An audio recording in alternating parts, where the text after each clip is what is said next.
Chapter 89. Time Pressure, Part 2. Cool blue fires clung to the floor in small masses, surrounding a blazing pool that seemed to burn with a deadlier hot blue. In one narrow circle, the marble tiles were scorched and shattered by some explosive spell that only the most prestigious of first-year witches could have cast, with the last of her strength. On the terrace, still moving beneath the open sunlight, stood a great, lumpy creature of dull granite grey. Body like a boulder, with a small, bald head perched on top like a stone. Short legs, thick as tree trunks with flat, horny feet. One hand held a tremendous stone club, as long and as wide as an adult human, and the other hand held... The Weasley twins screamed. Harry's Patronus shattered. The troll snorted and spun around to face them, dropping into the red pool that had spread out beneath its feet, raising its club high. Then a Weasley cried an incantation, and the club was torn from the troll's hand, smashed into its face so hard it drove the troll back for one of its steps, a blow that might have killed a muggle. The troll gave a bellow of anger, its nose squashed and blood splattered, and then the nose straightened once more, regenerated. The troll grabbed with both hands for the club, which shot away through the air but only barely dodged the grab. "Lead it away! Keep it off me!" said a voice. The levitated club moved backward from the troll, from the terrace onto the wide open floor beneath the ceiling, and the troll made a great prodigious leap that almost brought the club into its hands. Then the troll made another great leap as the club moved to one side, and the broomstick moved forwards, and Harry jumped off and ran toward where Hermione Granger was lying in a pool of her own blood with her legs eaten away to the upper thighs. Harry's hands tore open the healer's kit from his pouch, grabbed one of the self-tightening tourniquets, wrapped them around one ragged, tooth-marked stump, his hands briefly slipping in the blood. They didn't tremble. There wasn't any allowance for his hands to tremble. As the tourniquet formed a complete loop, it tightened hard, and more blood came out. But then the bleeding stopped on that thigh stump, and Harry turned to the other. Part of his mind was screaming, and even the part of him picking up the other self-tightening tourniquet heard it. But that also wasn't allowed. The two Weasley twins were shouting spells, one after another in rapid fire. Casting that would have had Harry unconscious in 60 seconds. Sometimes the twins shouted 2 spells simultaneously in perfect coordination, but most of the spells were disrupting in harmless showers of sparks against the troll's skin. As the other tourniquet tightened itself in another pulse of blood, Harry looked up at a "Defendo! Reducto!" that made the troll's vulnerable eyes explode in twin showers of vitreous humour, but the troll only bellowed once more, its eyes already reforming. "Fire and acid!" Harry shouted. "Use fire or acid! Fugo! Incendio!"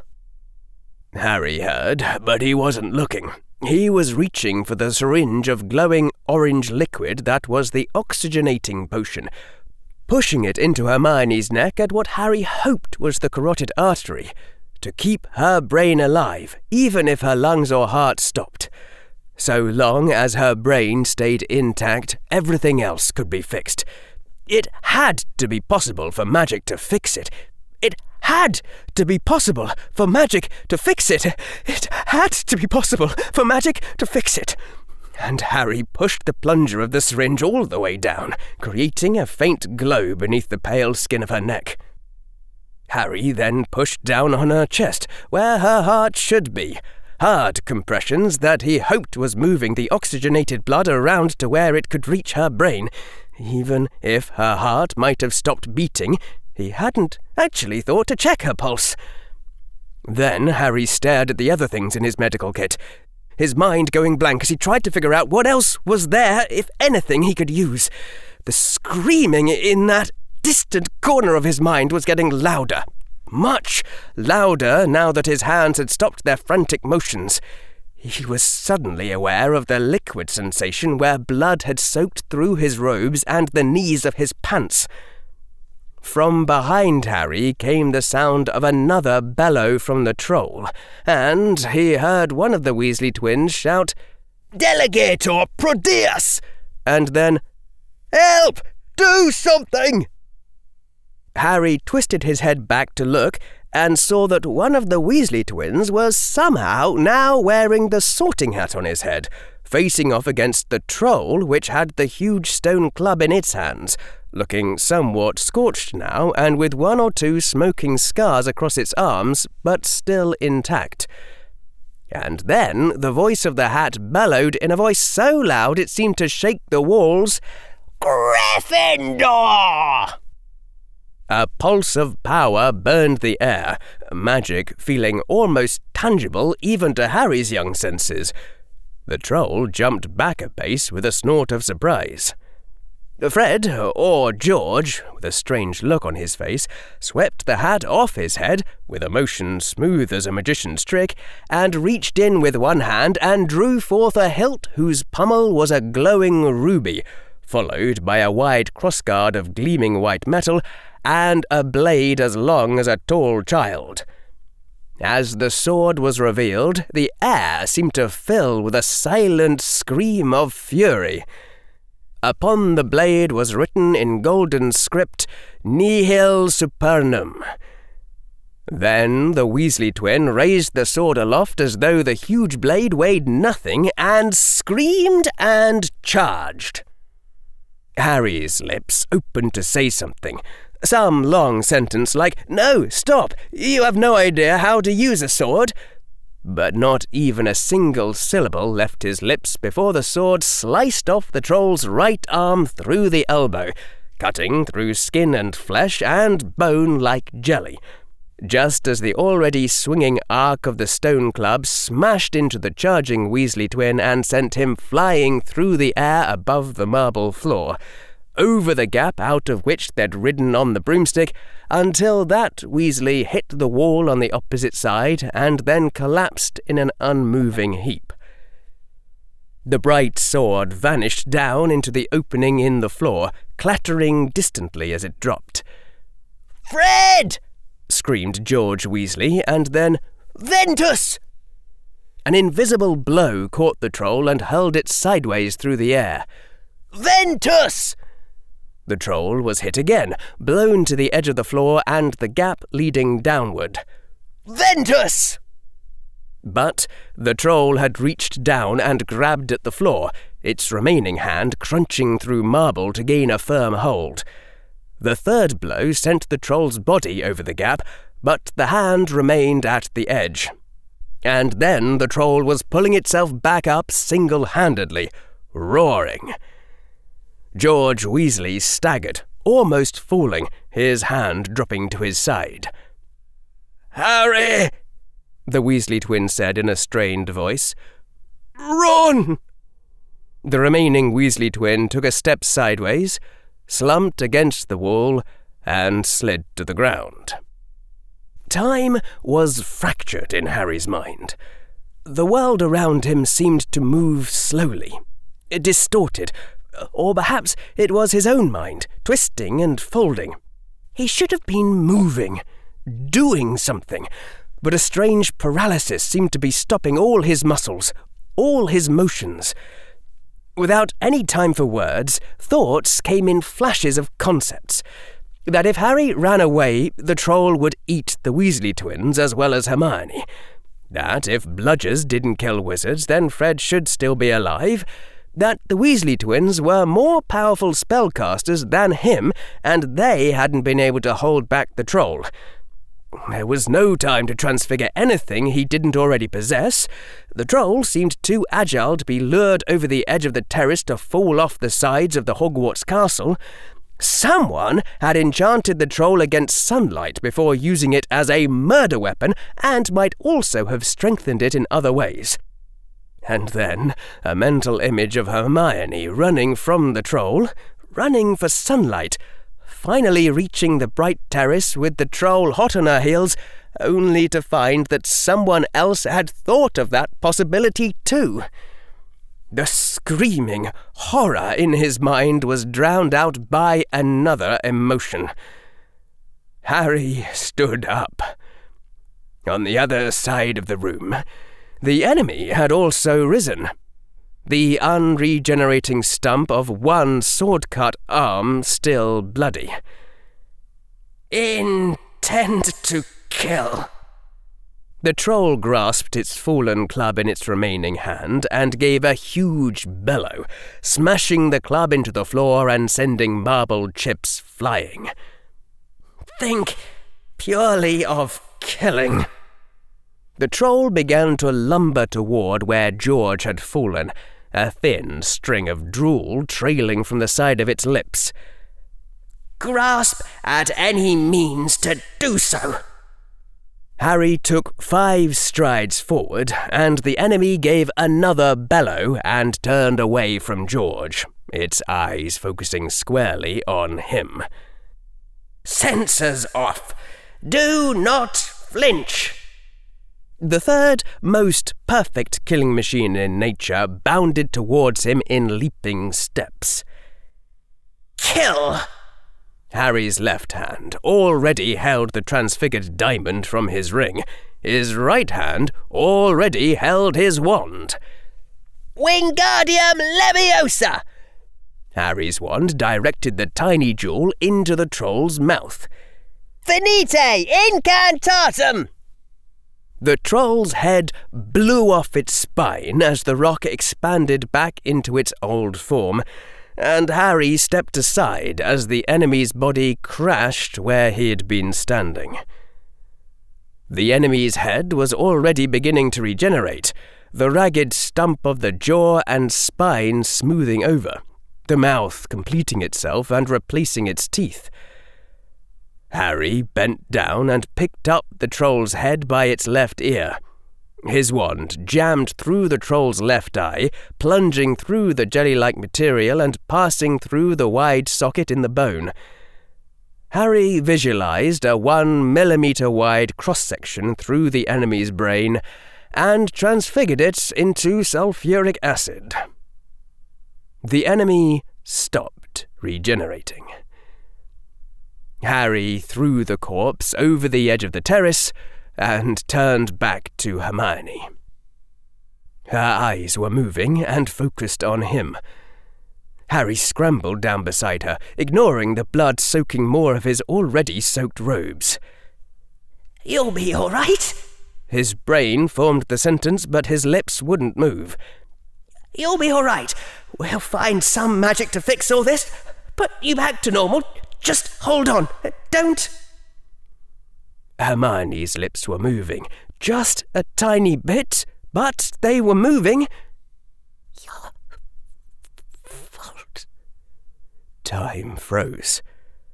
Harry should have told her not to talk, to save her breath, only he couldn't unblock his lips.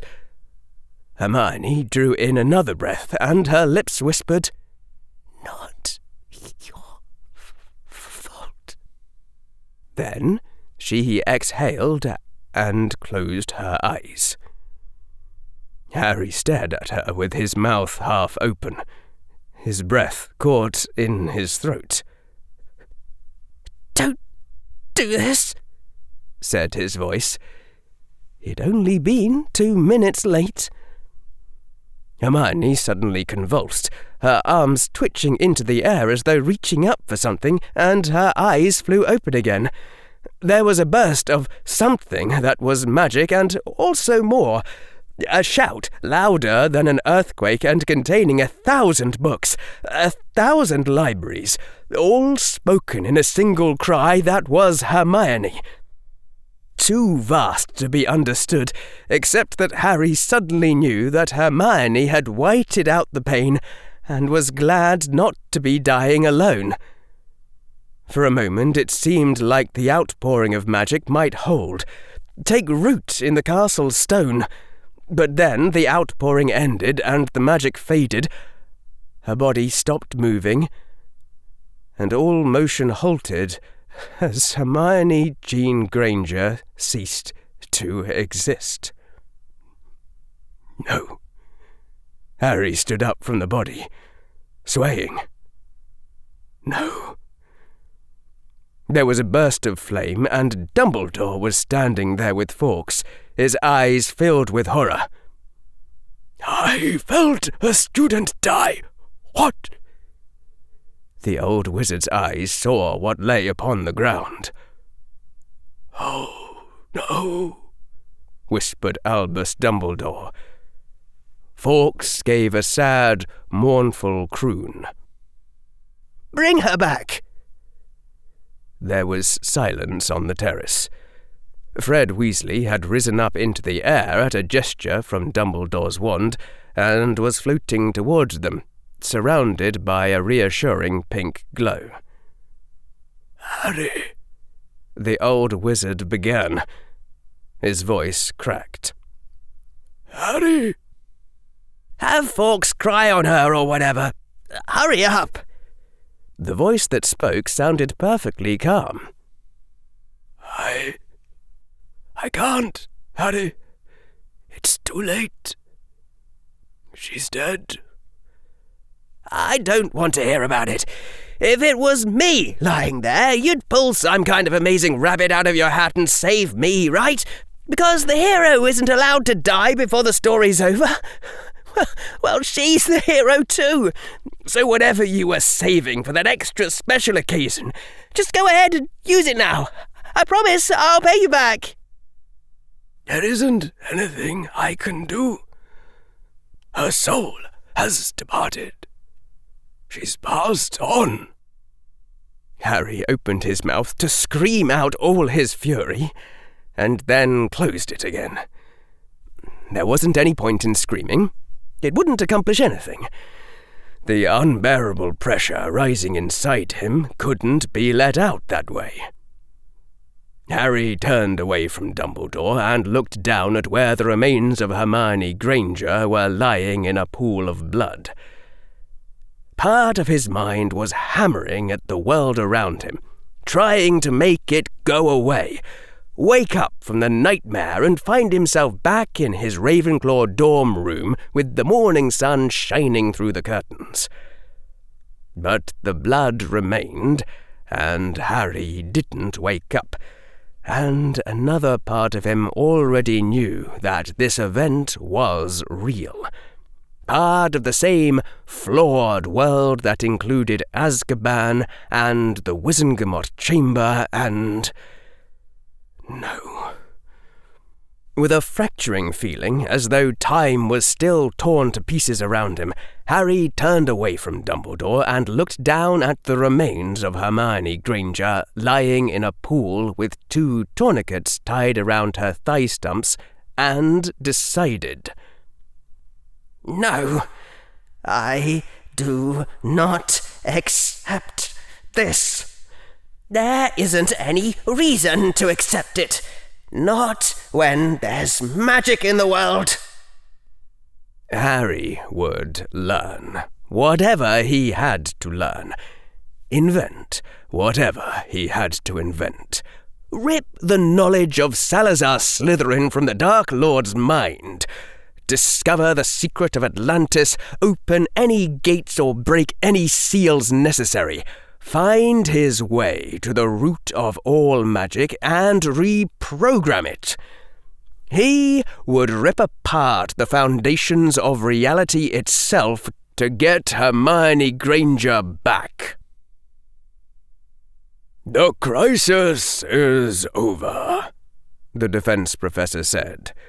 "You may dismount, madam." Trelawney, who had been sitting behind him on the two-person broomstick that had just blazed through Hogwarts, burning directly through all the walls and floors in their way, hastily pulled herself off and then sat down hard on the floor, a pace away from the red glowing edges of a newly made gap in the wall. The woman was still breathing in gasps, bending over herself as though she were on the verge of vomiting out something larger than she was. The defense professor had felt the boy's horror through the link that existed between the two of them, the resonance in their magic, and he had realized that the boy had sought the troll and found it. The defense professor had tried to send an impulse to retreat, to don the cloak of invisibility and flee, but he'd never been able to influence the boy through the resonance, and hadn't succeeded that time either. He'd felt the boy give himself over fully to the killing intention. That was when the defense professor had begun burning through the substance of Hogwarts, trying to reach the battle in time. He'd felt the boy exterminate his enemy in seconds. He'd felt the boy's dismay as one of his friends died.